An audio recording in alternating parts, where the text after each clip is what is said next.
श्री गोकुल नाथ की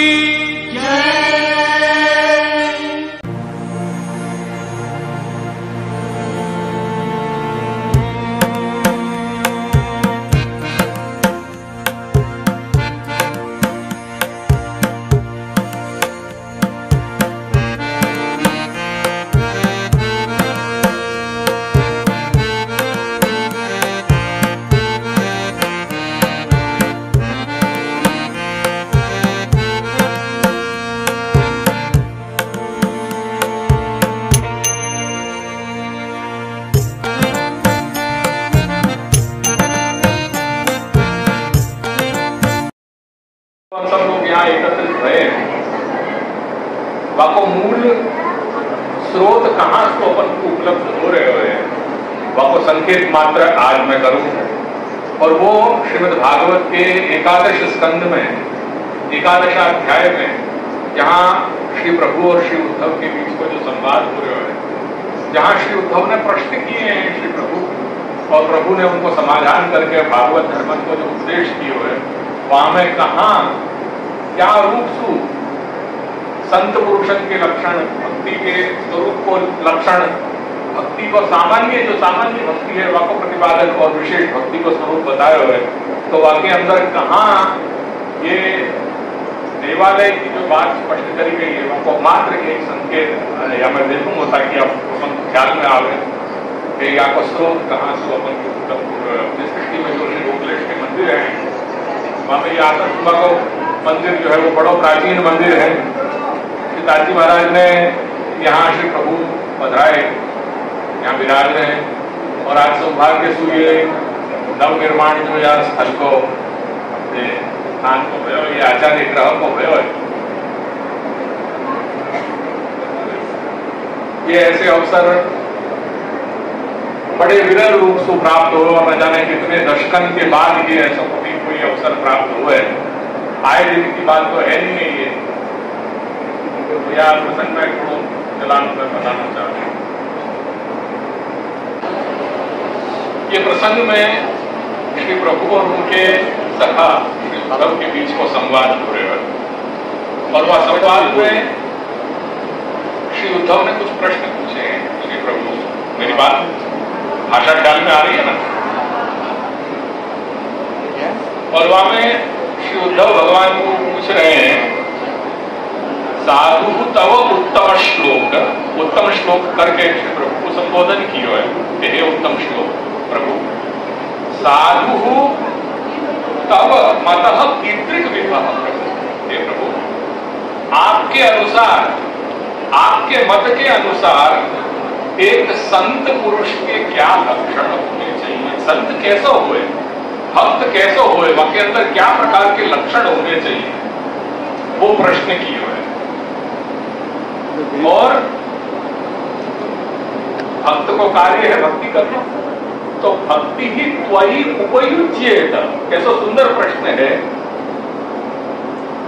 तेरे में उपयोग आवे और कोई हेतु नहीं, पर हे परमात्मा, हे प्रभु, तेरे में उपयोग आवे, त्वयि उपयुज्येत, तेरे में उपयोग आवे ऐसी भक्ति क्या प्रकार की हो? वह भक्ति का स्वरूप क्या है कि जो तेरे लिए कार्य आवे? ये जब प्रश्न किया है तो वह प्रश्न के समाधान में भगवान आज्ञा कर रहे हैं, कृपालु अकृत द्रोह तितिक्षु सर्वदेहिनां सत्यसारो अनवद्यात्मा समः सर्वोपकारकः कामैर अहर धीर दान्तो मृदुः शुचिरकिंचनः अनीहो मितभो शान्तः स्थिरो मच्छरणो मुनि। अप्रमत्तो, ये सब भक्त के लक्षण बता रहे हैं, वैष्णव के लक्षण बता रहे हैं। और यही सब समझना अपने लिए अनिवार्य है। जो आजकल अपन जो अहम की भूसा उसी में बहुत लौकिक स्तर पे अपन जो आ गए हैं, और जो भी धार्मिक कार्य है वो धार्मिक कार्य सु अपन बापू भी लाभ लपेट सु अपन हर दृष्टि को अपन करने लग गए हैं। वाके समकक्ष, वाके सामने क्या भक्त के मूल लक्षण बताए हैं, अपने अंदर एक वैष्णव के लक्षण क्या होने चाहिए, वो यहाँ कह रहे हैं। अप्रमत्तो गंभीरात्मा, ऐसे ये सब बता करके कह रहे हैं कि हे उद्धव, मेरो भक्त जो है वो कृपा की मूर्ति है। मेरो भक्त कैसा है, वो कृपा की मूर्ति है। अगर वाके अंदर सहिष्णुता नहीं है, अगर वाके अंदर दीनता नहीं है, तो वो वैष्णवता के लक्षण नहीं, वो वैष्णव के योग कहने योग्य ही नहीं है। सबसे पहली चीज वैष्णवता के अंदर या वैष्णव की होनी चाहिए वो है दीनता। यानी ये जो मैं कई बार षड्विध शरणागति की मैंने बात कही है, तो जिन लोगों ने सुने होगा उन्होंने एक चीज की ध्यान रखी होगी कि षड्विध शरणागति में भी जो अंतिम सोपान है, वो अंतिम सोपान क्या है, कार्पण्य।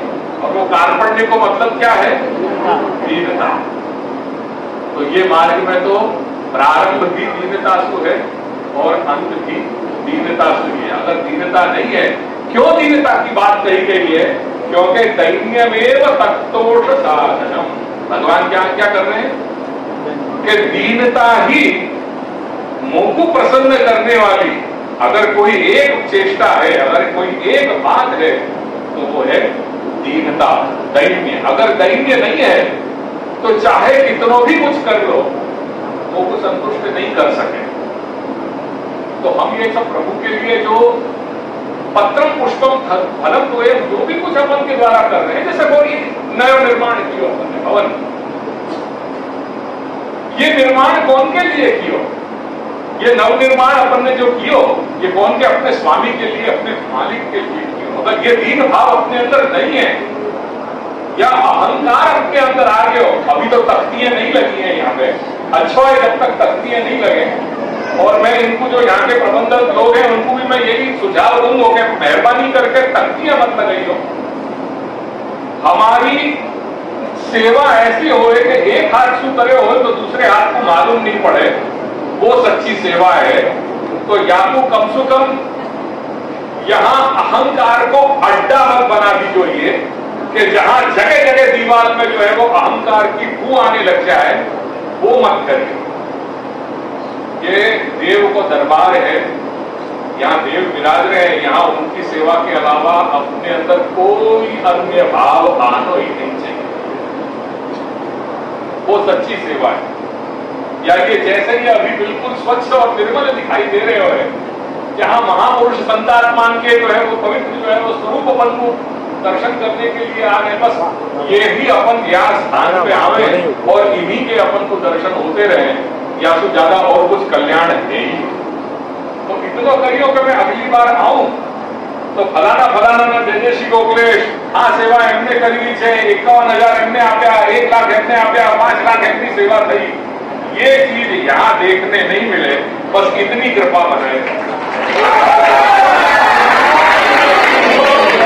भगवान आज्ञा कर रहे हैं कि मेरो भक्त कृपा की मूर्ति है, वो कोई सु भी वैर भाव नहीं रखते और घोर सु घोर दुख में भी प्रसन्नता पूर्वक व घोर सु घोर प्रतिकूलताएं हो में दुख हो वाकु भी सहे, सहिष्णुता वाके अंदर हर चीज की हो और जीवन को वो सब उद्देश्य सु सब प्रयोजन सु अपने जीवन को जिए।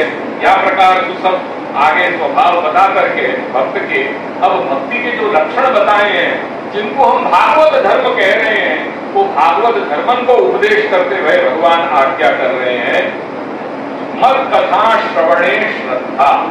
देवधव, मेरी जो अमृतमयी कथाएं हैं वो मेरी अमृतमयी कथाएं में श्रद्धा रखते हैं। मत कथा श्रवणे श्रद्धा, यानी सबसे सर्वप्रथम अगर कोई बात आ रही है तो श्रवण, मनन, चिंतन और कीर्तन। अपने एजेंडा में और कोई दूसरी बात नहीं है, श्रवण मनन चिंतन कीर्तन की बात करी है। और यही बात कुछ प्रभु आज्ञा कर रहे हैं उद्धव को, मत कथा श्रवणे। सबसे पहली चीज है श्रवण, क्योंकि भगवत गुणगान, भगवत कथा को श्रवण नहीं करोगे तो भगवत स्वरूप को ज्ञान हो तो कैसे। नाम, स्वरूप, गुण और लीला, ये चार ही तो बात है। भगवत नाम, भगवत स्वरूप, भगवत गुण और भगवत लीला, ये चारों बात अपन को जाननी है। और वो जानोगे कैसे? बाकी लिए सत्पुरुषन को संग करना जरूरी है।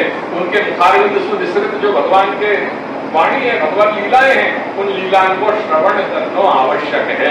या लिए श्री महाप्रभु अपन को भगवान आज्ञा कर रहे हैं, मद कथा श्रवणे श्रद्धा मद अनुध्यान उद्धव हे उद्धव, और मेरे स्वरूप में ध्यान लगा ले।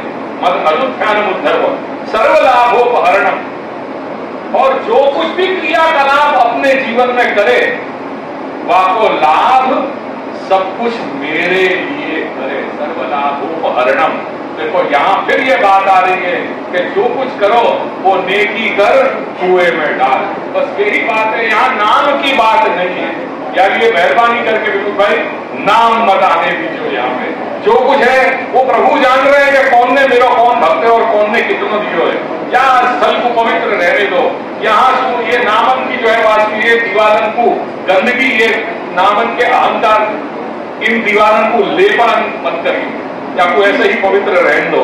या ये सर्वलाभोपहरणम दास्येन आत्मनिवेदनम, और दास्य भावसु अपना सब कुछ मेरे चरण में समर्पित करते हुए मत जन्म कर्म कथनम, मेरे जन्म और जो मेरी लीलाएं हैं उनको कथन, एक दूसरे को परस्पर जो सुजाति भाव वाले जो वैष्णव हैं उनके साथ बैठ करके करें। मम पर्व अनुमोदनम, और मेरे जो पर्व हैं, जो उत्सव हैं, उनको मनावे। जैसे भाषण में प्रत्यक्ष स्वरूप काल में अवतार दशा में जैसे ब्रजभक्त में जो ब्रजस्थ जीव थे उनने जैसे मेरे यहाँ प्रकार जो है पर्व और उत्सव मनाए, ऐसे उनको अनुमोदन, अनुशब्द जो है वह के बाद में है। जो उन लीलास्थ जो लोग हैं, जो लीलास्थ भक्त हैं, परिकर हैं, उनने जो कर लियो तद अनुसार हम भी, क्योंकि भाव उनको हतो भावना हमारी है, वो जो कर गए उनके लीक पे हम चल रहे हैं, वो जैसे चल गए उनके अनुसार हम कर रहे हैं, उनके पीछे पीछे हम कर रहे हैं, भक्तन के पीछे पीछे आचरण कर रहे हैं। क्या ये यहाँ पे शब्द आयो भागवत को अनुमोदन। आगे कह रहे हैं यात्रा बलि विधानम से सर्ववार्षिक पर्वसु वैदिकी तांत्रिकी दीक्षा मदीय व्रत धारणम। 5 मिनट और सहन कर लो। सब यात्रा में अपन बिल्कुल ऐसे होते हैं कि कब पूरा हो है, कब अपन जो है खुले अवकाश पर ध्यान उठाए। तो मैं भी वही अवकाश में बैठे को ढूंढ रहे हूँ कि जितनी जल्दी हो सके, पर ये भी कहीं ताप क्लेश है, क्योंकि ये मार्ग ही अपना ताप क्लेश को है। बिना ताप के जब तक तीव्र ताप और नहीं हुए तो ये अपन भगवत दरबार में बैठे हुए हैं, ये उनके प्रांगण में बैठे हुए हैं, बस वही फल अपन कर रहे हैं। तो वो फल क्या है? वो फल भगवत दर्शन है, और वो उनकी ये कथाएं हैं, श्रीमद् भागवत के अपन वचन सुन रहे हैं, ये फल है। पेट पड़े गुरुदे जितना जो मिल जाए वो ले लो, वही अपने लिए सार रूप है। तो कह रहे हैं मम अर्चा स्थापने श्रद्धा, और मेरी जो अर्चा है, मेरा जो स्वरूप है, जो भगवत स्वरूप है, बाकी स्थापना में, जैसे आज क्या है तो आज स्थापना है, आज पाठोत्सव है, तो आज प्रभु अपने घर पधारे, तो ये हम पाठोत्सव को दिन मना रहे हैं। देखो एक और बात समझो यहाँ मार्ग में, अपने यहाँ मैं कई बार बोलता रहूं, पर अब ये बार बार क्यों समझाना पड़े, क्योंकि अपनी जो शक्ति है वो स्मरण शक्ति अपनी इतनी कमजोर बन गई है, और आजकल जैसे जो अपन व्यवहार कर रहे हैं, जिस प्रकार से जीवन जी रहे हैं, तो हमें ये सब चीजें ध्यान में नहीं आए, और अपन को आकर्षण की बहुत आवश्यकता पड़े। क्योंकि जब तक अपनी इंद्रिय को कोई बहुत वस्तु, लुभावनी चीज, आकर्षक चीज जब तक नहीं मिले तब तक अपनी इंद्रिय तृप्त नहीं हुए। यदि अपन भटकते रहे कि અહીંયા ના સારું લાગ્યું, ત્યાં જઈ ત્યાં સારું ના લાગ્યું, પેલી જગ્યાએ, तो ऐसे अपन सब ढूंढते रहे, पर ये भटकाव से कुछ मिलने वाला नहीं है। यहाँ क्या शब्द कहे, मम अर्चा स्थापने श्रद्धा स्वतः संयत्य च संहत्य च उद्यम। कुछ भी प्राप्ति करने के लिए स्वयं उद्यम करना है। वो उद्यम जब तक नहीं करोगे तब तक वो प्राप्ति होने वाली नहीं है, और वो हर जगह भटकने से नहीं होगी। भटकाव यहाँ गए वहां गए, गंगा गए गंगादास, जमुना गए जमुनादास, यासु कोई वस्तु की उपलब्धि होने वाली नहीं है। उपलब्धि अगर होगी और एक जगह ही प्रयास करते रहेंगे तो ही उपलब्ध होगी। करके अपने यहाँ बड़े कह गए, एक साधे सब सधे, सब साधे सब जाए। ये 4 अक्षर हैं, गुड़ गुड़ांतर महामंत्र फलकारी रे, ओ कुलेश। याकू याद रखोगे तो सब कुछ प्राप्त होने वालों है। पर आज मैं यहाँ पे भी चलो जाऊं, कल शनिवार है तो कल मैं हनुमत लाल के यहाँ पे भी अपना माथा टेक जाऊं, आज मंगलवार है, आज यहाँ जगह भी हो जाऊं, फलाने यहाँ पे भी हो जाऊं, मैं थोड़ा ढाला बांध लूं, इनसे कोई उपलब्धि होने वाली नहीं है, चाहे जितना भी हो जाओ। अगर कहीं उपलब्धि है, सच्ची उपलब्धि है, तो वह चरणारविंद में है। उनकी चरणारविंद की साधना करने से है, उनकी भक्ति करने से ये उपलब्धि होगी। और यही अनन्यता अपने बड़े ने अपन को सिखाई है। श्री गोखलेश के घर में आज दिन तक यही अनन्यता की बात कही गई है, और यही अनन्यता के अलावा या घर में और दूसरी कोई चर्चा नहीं है। या ये एक बात हमेशा ध्यान रखियो कि अगर कुछ सार है, अगर अपना सच्चो उत्कर्ष है, तो वो श्री गोखलेश के चरणारविंद के अलावा और कहीं नहीं है। यह बात को हमेशा ध्यान रखियो। जैसे उड़ जहाज को पंछी पुन जहाज पे आवे, मेरो मन अनंत कहाँ सुख पावे। दुनिया के कोई भी कोने में जाया हो, अंत तो गत्वा आनो तो अपने ही भीड़ पे है, क्योंकि वहां जो सुख है वो सुख और कोई जगह नहीं है। ये बात को सर्वथा अपने ध्यान रखियो। कहने के लिए अभी तो शुरुआत है, पर वो उपलब्धि रहे कि यह समय अपन की इतनी क्षमता है, मेरी बुद्धि इतनी क्षमता नहीं है, तो अब फिर कभी अपन बैठेंगे, चलाएंगे ये एकादश अध्याय को, जो बाकी को प्रसंग है, और 19वें अध्याय में जो कहना चाह रहे हो, भगवान ये आज्ञा कर रहे हैं कि मंदिर को निर्माण करो, उद्यान को निर्माण करो, नगरन को निर्माण करो, जो फिर मेरे लिए समर्पित करो। या ये बड़े बड़े नगर ऐसे भय कि जो देव के निमित्त जो है उसको कर दिए गए, जैसे तिरुपति, तो ऐसे ऐसे क्षेत्र कर दिए गए प्राचीन काल में। वो या कोई तात्पर्य है, यहाँ कोई को लगे को कि मंदिर करने चाहिए करके ये क्या नई बात अपने यहाँ कहने लगे। मैं नई बात नहीं कर रहे हूं। ये अपने यहाँ जो मंदिर है ये आचार्य ग्रह रूप मंदिर है। ये यहाँ दादाजी जो विराज रहे हैं उनको स्थान है। यहाँ श्री लक्ष्मण लाल दास जी, श्री कन्हैया प्रभु विराज रहे हैं, उनको स्थान है, और उनके ये स्वरूप विराज रहे हैं। और अपने जो गुरु हैं उनकी कृपा से अपन उनके दर्शन पा रहे हैं। ये भावना सु अपन ने ये गुरु को दरबार, ये गुरुद्वार, ये गुरु को घर, ये आचार्य ग्रह रूप मंदिर को ये अपन ने निर्माण किया है। क्या बात को ख्याल रखियो। वह उद्देश्य मैंने ये भागवत कार के 19वें और एकादश स्कंद में जो भगवान और श्री उद्धव के बीच को संवाद है, वहां में साक्षात भगवान की आज्ञा है। ये कोई देवालय की आज्ञा नहीं है, यह बात को ध्यान रखियो। अगर कहीं ये व्हाट्सएप जाएगो तो वहां में यह बात को भी अवश्य मेरी जोड़ियो। बाबा આજ્ઞા કરી ગુરુજીએ કે મંદિર થવા જોઈએ, પણ પછી પેલું આગળનું ના એડ કર્યું કે એ આચાર્ય ગ્રહની વાત કરી રહ્યા છે, સાર્વજનિક દેવાલયની વાત અહીંયા નથી, કેમ કે પુષ્ટિ માર્ગમાં આપણા માર્ગમાં સાર્વજનિક દેવાલયો નથી, એટલે એ વસ્તુની ચોક્કસ નોંધ લેવો। तो यह बात को ख्याल रखियो कि अपने यहाँ जो आज्ञा करी है श्री प्रभु ने कि ये सब चीज होनी चाहिए, वो आज्ञा को अनुसरण करके अपने पूर्वजन ने ये आचार्य ग्रह रूप सब मंदिरें किए कि जिनसु अपन की वैष्णव जन समुदाय के लिए सबन को संस्कार प्राप्त हो सके। ये कहानी और है कि अब आज सब गांव जो है वो धीरे धीरे लुप्त हो रहे हैं। आतंकवाद की परिस्थिति है कि यहाँ कोई नहीं है। अब ये बन गया हो तो प्रभु तो है, कहीं ना कहीं कोई ना कोई भक्त उनको आएगा यहाँ दर्शन करने के लिए। शहरीकरण सब जगह तो हो रहा है, पर प्रयास यही करो कि ये जो अब स्थान बन गए हुए आते रहो। आओगे यहाँ पे जो भी आकर सुबह से जुड़े हुए लोग हैं और जो आसपास के क्षेत्र के हैं वो भी आप यहाँ आते रहो। यहाँ थोड़ा सत्संग इत्यादि की गतिविधियां चालू रखो तो यहाँ पे भी आनंद आएगा। और एक जो स्थान है वो स्थान की ज्योति जो है वो एक बनी रहेगी। या के अलावा जो भी ये कार्य में मैं कोई को भी व्यक्तिगत नाम लेना नहीं चाहूँ, पर जो भी आप एक शुभ कार्य में, सब कार्य में जिनको भी योगदान रहे हो उनको मेरे खूब खूब आशीर्वाद। और दादाजी उनको अपने चरणारविंद में उनको कृपा उनके ऊपर बनाए रखें। और जो भी हमें सब लोग आए उनको मेरे खूब पुनः आशीर्वाद।